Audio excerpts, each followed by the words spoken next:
Thank you. Wow. Thank you so much. Wow. Are you on? Is yours on? Am I on? Yes. Okay, good. Are we recording? We recording? Okay, good. Test, 1, 2, 3. You know who I be. It's your boy Dom Wall, aka MoR SP. Of course, I'm here with Carl, the homie. Welcome to Embrace Matters of Richmond, Creative Mornings. Thank you guys for having us.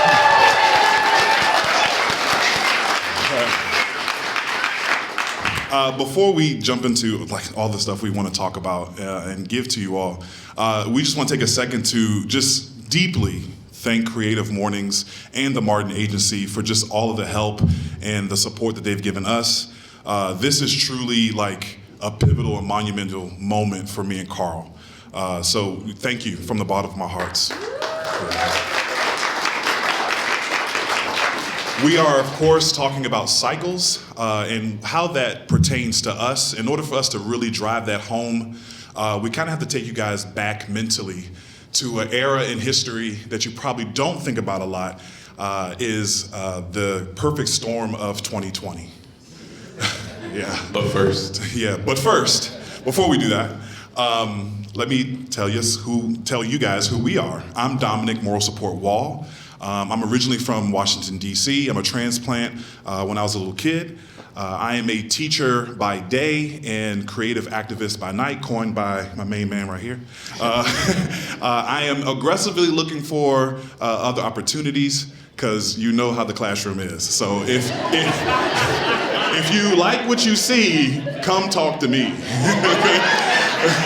Okay. That's good, yeah. And I'm Carl Joseph. I've lived in Richmond since 2010, and it's been my home. It hasn't disappointed me just yet.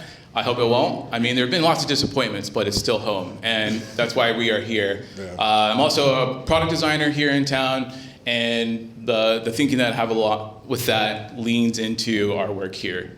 Yeah, and our third cast member, Gabriella Santana, she currently lives in Boston. She was formerly here but moved.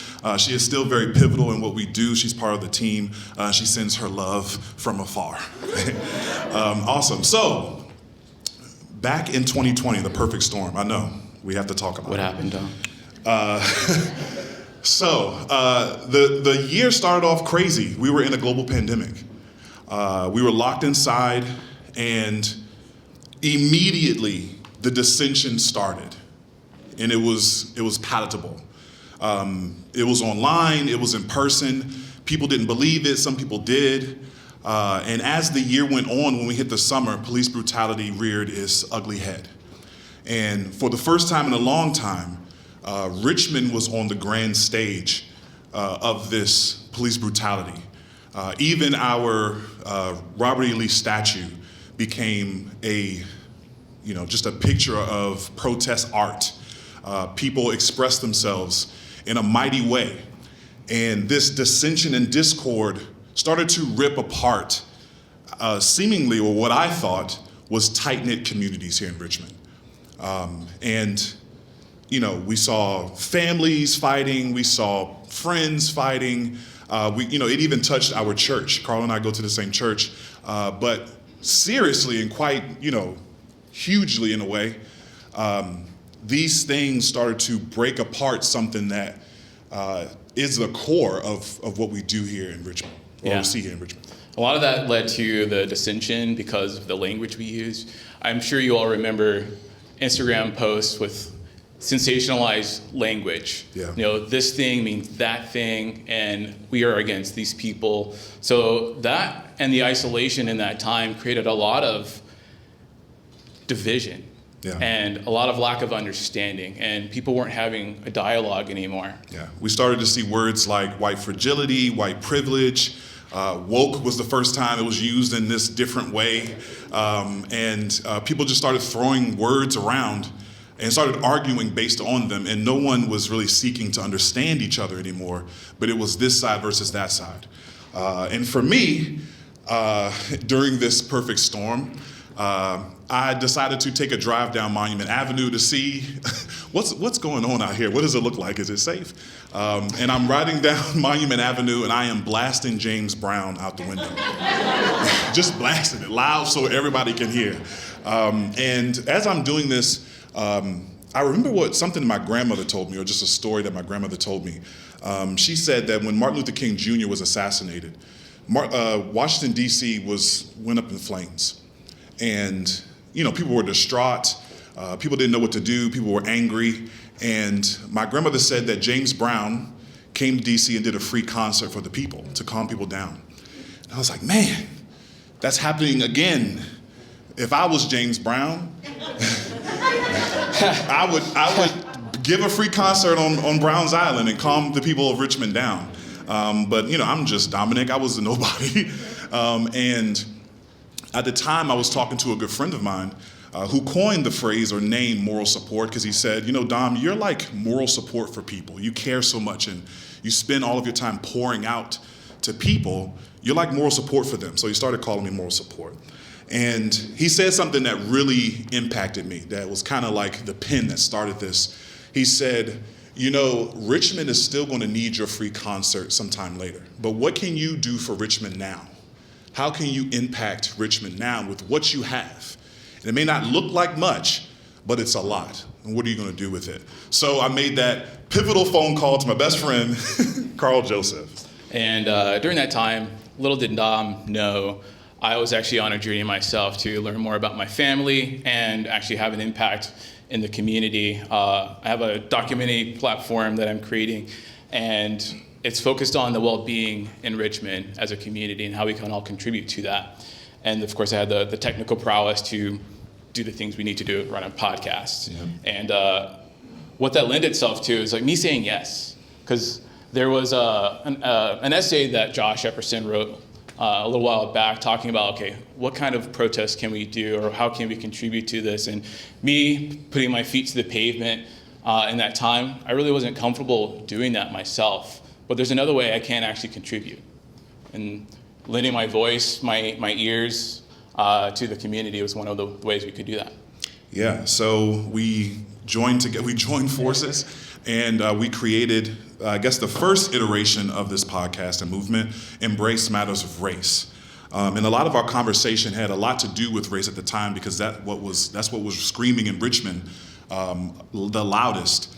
But as we started and our journey continued, we always carried Richmond along with us. We always shouted out different people, organizations, or businesses that's already doing great work in Richmond, because we recognize that we're not the heroes.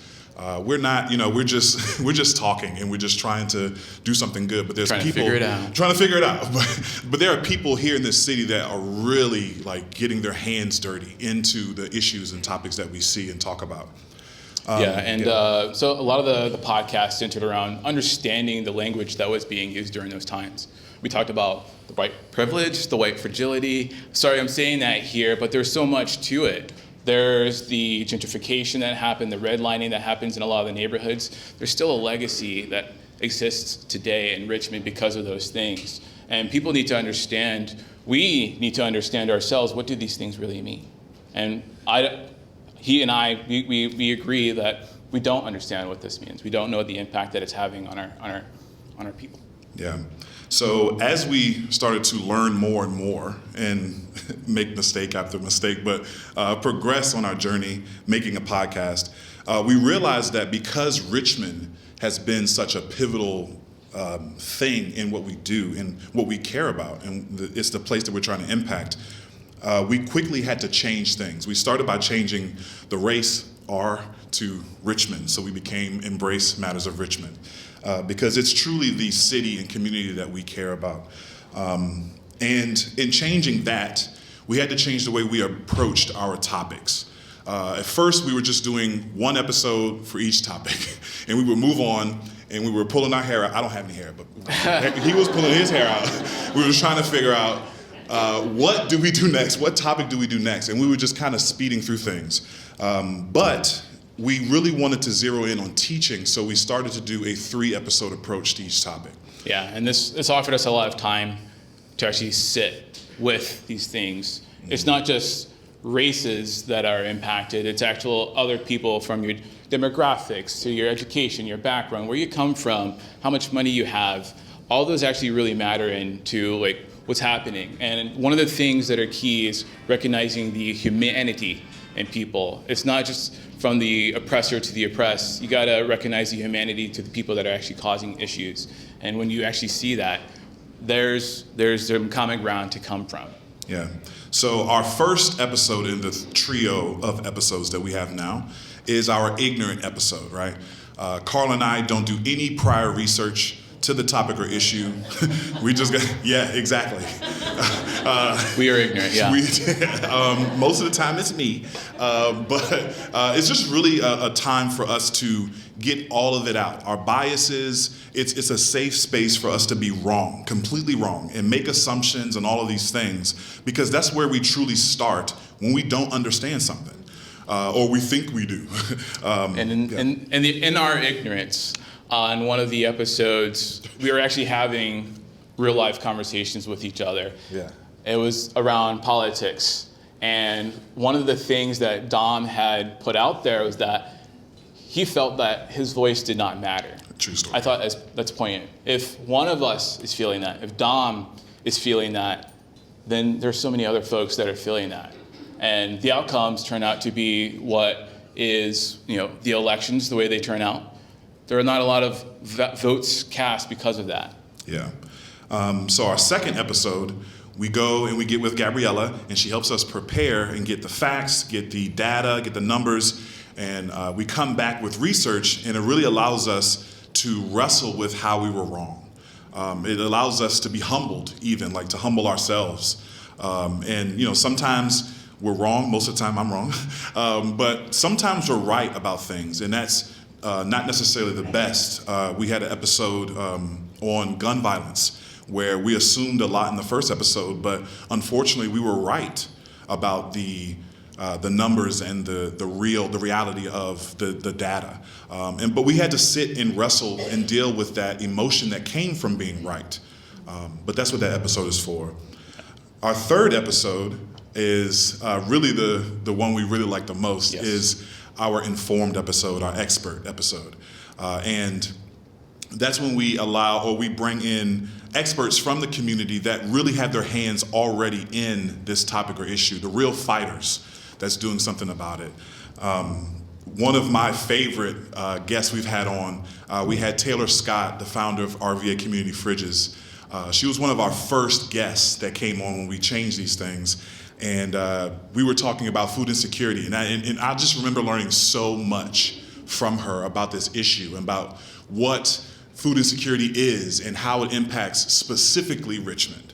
And I just remember that being such an eye-opening time. Yeah, and the expert episodes offer an opportunity for us to really lean in and listen to people who are actually putting their feet to the pavement and doing the work. They're in there in the rooms with the teachers. They're on the streets with people, and they're talking to our leaders. And actually, Dr. Ram was one of the folks who actually helped us see a little bit more around the gun violence. Most definitely. So that pivotal change in our topics just had us being creative fully with the podcast. We started episodes called MAPS episodes, where we focus specifically on a community or borough in Richmond, and we just talk about that area. We bring people from that community on, and they're able to talk about that area's history and also hopeful future. And it's just a really awesome time to get to know the specific places in Richmond, like Manchester or Church Hill or Jackson Ward or Scott's Addition. It's just really a great time to dive in specifically to smaller areas in Richmond and how they play a part in the city as a whole. And we also have hit pick episodes, which Carl and I will choose some sort of entertaining media, whether it's movies, books, or music, and we will have guests on and we'll break it down as long as it has some sort of creative or social commentary. We will sit and wrestle with it. So it's really like our topic episodes, but it's dealing with it in a different way from media that we see. Our next hit pick is Daughters. If you haven't seen it, just bring some tissues with you. Yes, have some tissues with you. But it's amazing. So Why we're here. Yeah, why we're here. Why we're here. So we wanted to bring another brainchild of me and Carl's, Embrace Space to Creative Mornings. Embrace Space is a live community forum dedicated to the sharing of matters in question, potential solutions, and communal support, a safe space for connection, learning, and the exchange of culture. And that is just really a time for us to live out what we do in the topic episodes. Instead of just us talking about it, we as a community can engage in the ignorant, informed expert dream. So. And in our Embrace Spaces, this is a collective conversation that we have. Our goal is we have done this in the past, but our goal is to continue to bring experts, practitioners, people from the community, people who are impacted by the matters that do exist in Richmond, and to have a conversation. Even if you are ignorant, even if you are informed, even if you are an expert, there's still some listening to do because people have lived experiences. Yeah, and just like in 2020, the seed was planted in us to do something with what we have. We wanted to inspire or plant the seed in you guys to also kind of issue a challenge. What is a matter in Richmond that has been overlooked? Who does this matter impact? How can you become a student of this? And what can we do to help? And it's not necessarily that you have to be the superhero that does everything. I mean, me and Carl we're not the superheroes. We're here because we're learning. We're here because we're learning. But I think it's so important that conversation is surrounded about what can I do? Because what I can do is bigger than what we think. And I think that's something that changed hugely in me and Carl's mind in 2020. That it's like, oh, I don't have the resources. I can't rent out Browns Island. But I can use my creativity and my passion to impact the people around me. Yeah. That is the... How are we doing on time? Sweet. Wow. Well, That's we did better it. than practice. Yes. No, okay. We're going to do like Wait. 5 minutes. We're going to have Embrace Space. And then at the end of that 5 minutes, we're going to come back. And then from the conversations that are had, I want to hear something significant. And then we can move on from there. Right. So 5 minutes, meet somebody who's nearby you or a stranger. Don't leave your seat. Don't have that much time. Yeah, don't leave your seat. But speak to somebody and ask this question to yourself. Yeah. What is a matter in Richmond that has been overlooked? Yeah. Go.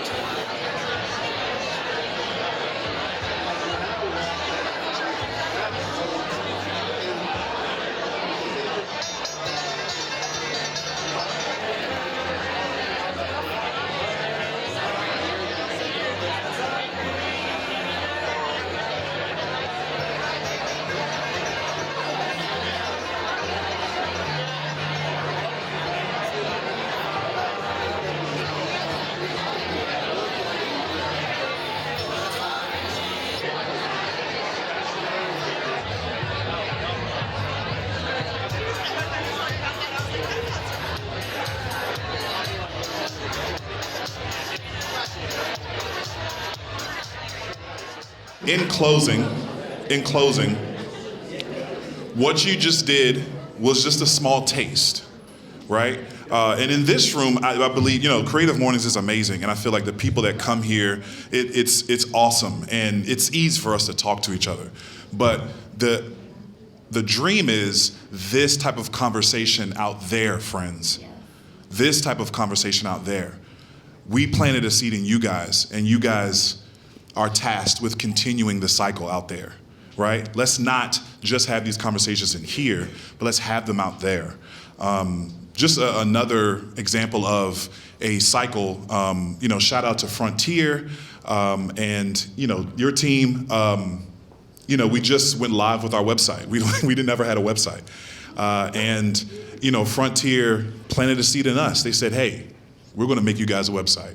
And it's probably We were speechless when we saw it. I mean, it's absolutely beautiful. It holds everything that we're about, whether it's colors, pictures, and all of that. Yeah. So anybody want to share anything they learned or shared in their discussion? Got a hand over here. Sure, I'll share.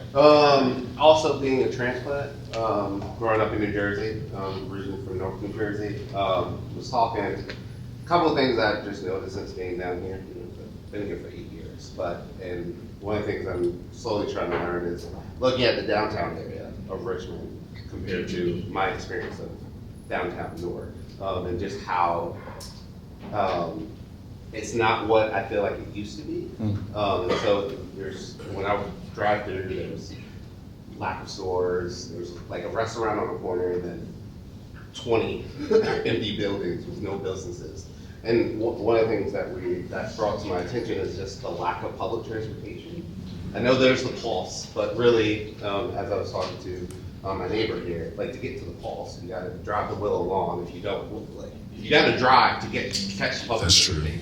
Yeah. And so like that restricts people's access to downtown, which then further perpetuates the inability to like attract businesses, because people are like, well, I don't want to go downtown because I don't want to park. I love park. Everybody, I've heard that so often. I'm like, I don't go downtown. That's fair.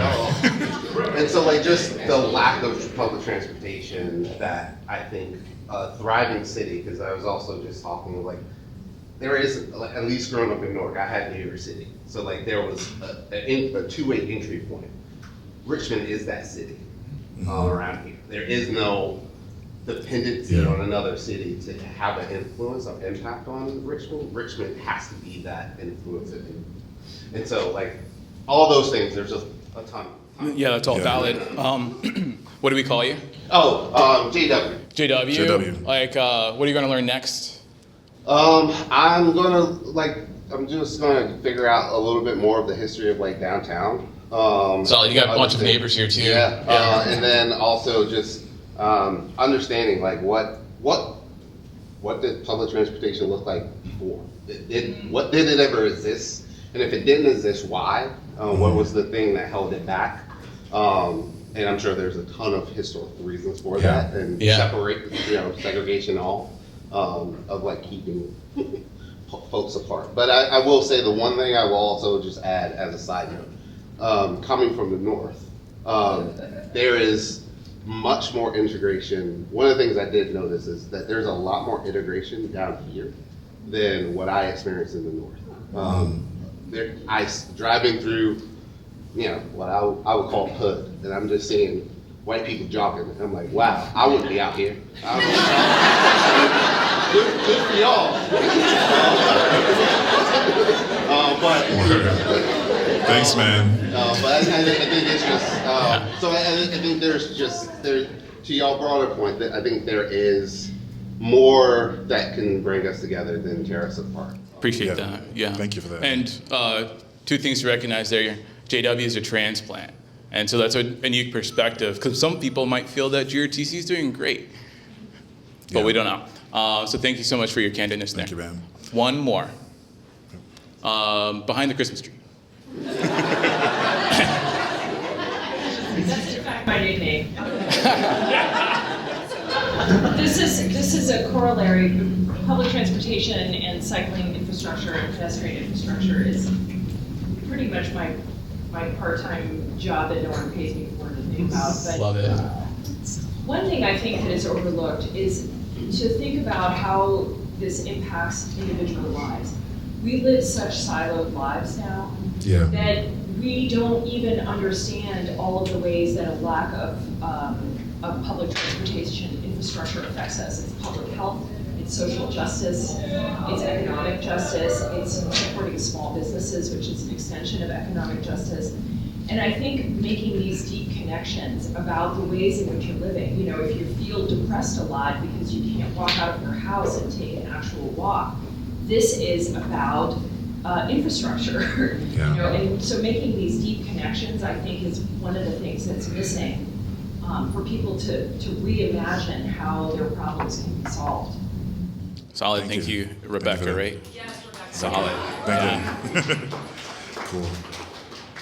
And before we wrap up, we just want to acknowledge that one huge cycle that happened today was my very first Creative Mornings was just a week after my father died. My sister, she's from the Chicago chapter. She brought me out here because we needed a break.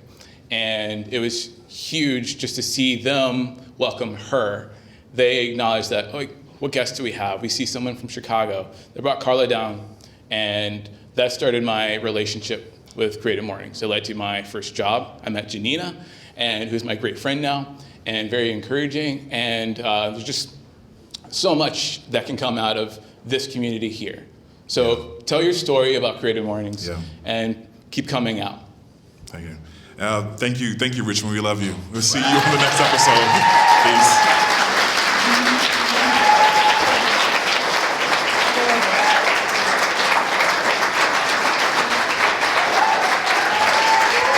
How about these guys?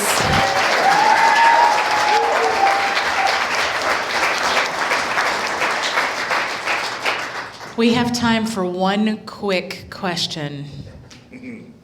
Shout it out, Lonray. So one of the points you made was the importance of empathy and language and everything. How do you reconcile or relate that to issues when language gets preempted by something else? So I'll use woke as an example. So woke, as we all know, but it's now almost like a derogatory term. So how do you have a conversation like that to explain to people like, this is what this word is, and not allow it to be overtaken by something else or by someone else? Or maybe find a middle ground in that conversation. What do you mean by woke? Literally asking questions. I think it's always about the motive. If your motive is, I'm trying to understand you. Now, I don't agree with you. I don't agree with you. But I want to understand. There has to be understanding first in order for us to build anything. We had, one of our early episodes, we had a conversation with someone who voted for Trump, or a Trump supporter. 2020, yes, what? You can go back and listen to that episode. It was such a kind back and forth episode. And there were moments where we clearly disagreed with him, but it was always about, we want to understand where you're coming from. Who are you? What life do you live? And why do you see that as your choice? And how do you feel about the impact that has on the community? That was huge. So it can happen, but it has to start with the motive of, I want to understand. Yeah.